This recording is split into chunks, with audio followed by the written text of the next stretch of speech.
जैथुन भोले दानी गे छौरी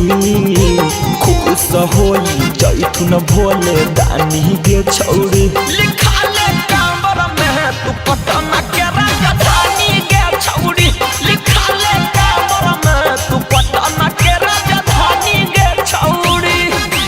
रहतौ तोर अलग है एगो निशानी गे छौरी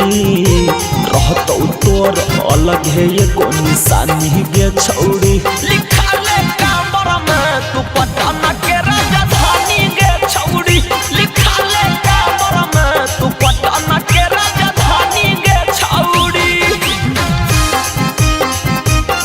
राजधानी गे छौरी पटना के राजधानी गे छौरी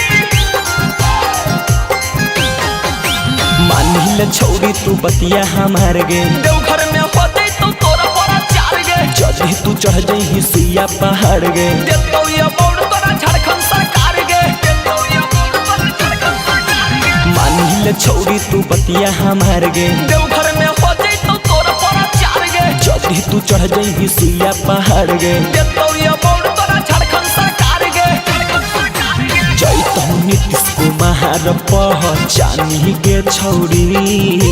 जैतौ नीतीश कुमार पहचानी गे छौरी लिखा ले कांबर में तू पटना के राजधानी गे छौरी लिखा ले कांबर में तू पटना के राजधानी गे छौरी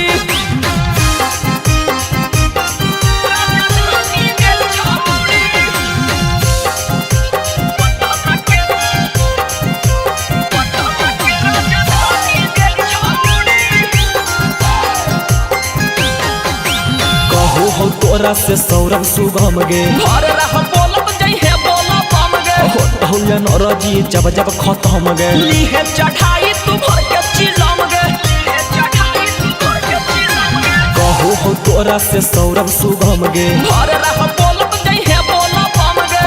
हो या नरजी जब जब खत्म गे लीहे चढ़ाई तू भर के चिलम गे भर के चिलम गे राइटर सुदामा भरत हो लोटा में पानी गे छौरी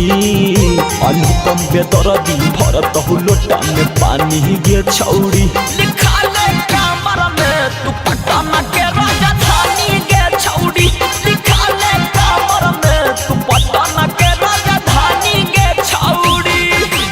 DNS Music Recording Studio, Rajoli.